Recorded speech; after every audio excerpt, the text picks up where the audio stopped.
Salam Guru Penggerak. Perkenalkan, saya Nita Sureningsih, Pendidikan Guru Penggerak Angkatan 10, Kabupaten Tabanan, Bali.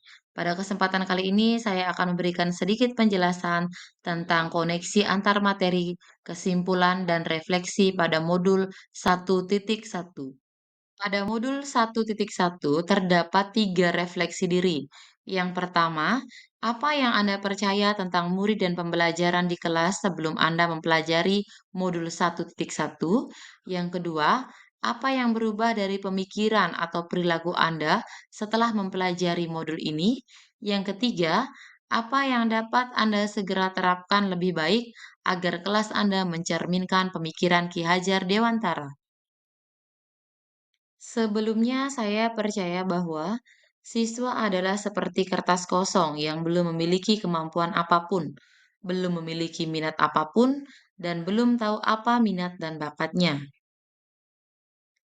Sebelum saya mempelajari modul 1.1, saya percaya pada teori bahwa siswa adalah kertas kosong atau tabula rasa, seperti yang disampaikan oleh John Locke pada abad ke-17. Teori tersebut menyatakan bahwa siswa seperti kertas kosong yang belum terisi apapun, dan pendidik sebagai orang yang mengisi kertas kosong itu.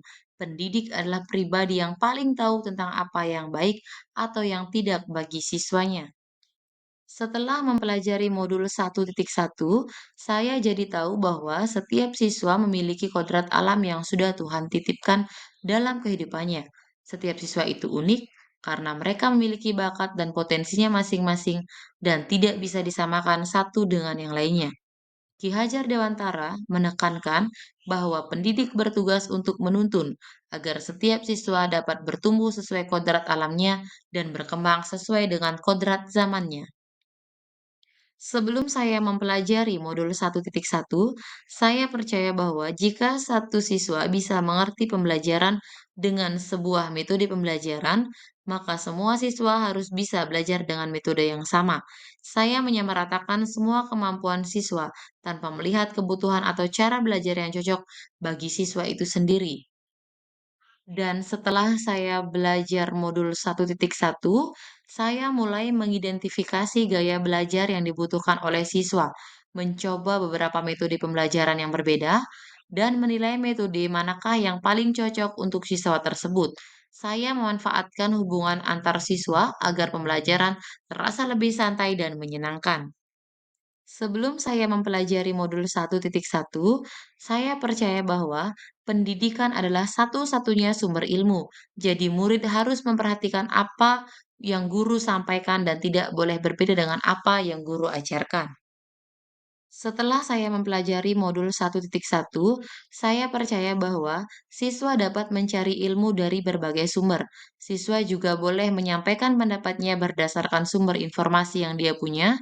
Pendidikan memberikan penguatan dan tuntunan sehingga informasi yang didapat oleh siswa dapat betul-betul bermanfaat. Hal yang segera saya terapkan agar kelas saya mencerminkan pemikiran Ki Hajar Dewantara. Yang pertama, mengidentifikasi gaya belajar, potensi dan bakat yang dimiliki oleh siswa, dan segera membuat daftar gaya belajar, potensi dan kelebihan siswa. Kedua, membuka ruang diskusi di tiap pembelajaran. Hal ini diperlukan agar anak dapat mengemukakan pendapatnya dan merasa pendapatnya dihargai.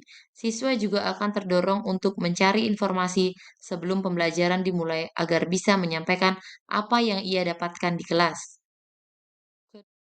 Ketiga, melibatkan siswa dalam proses kegiatan belajar mengajar dengan menerapkan kelompok belajar yang mendukung kegiatan KBM. Contohnya, melibatkan siswa dalam mempersiapkan kebutuhan atau media yang digunakan dalam proses KBM.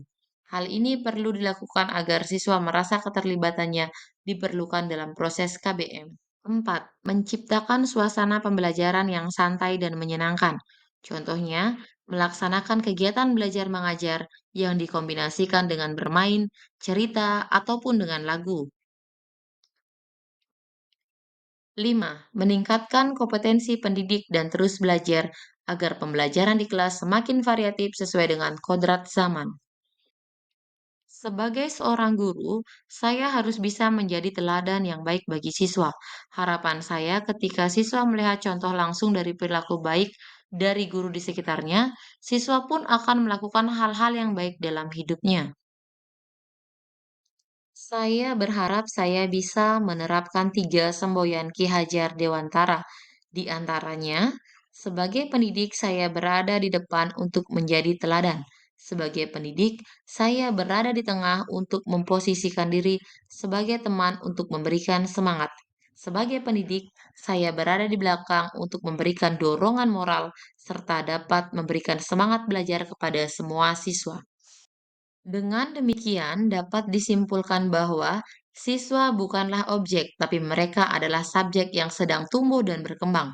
Dasar-dasar pemikiran Ki Hajar Dewantara adalah berpihak kepada siswa, di mana guru berperan untuk menuntun dan menebalkan kodrat alam yang sudah mereka miliki dari Tuhan.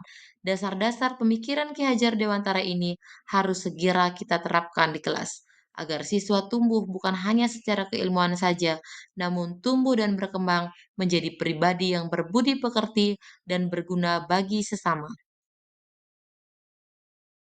Demikianlah yang dapat saya paparkan. Terima kasih. Semoga bermanfaat dan salam guru penggerak.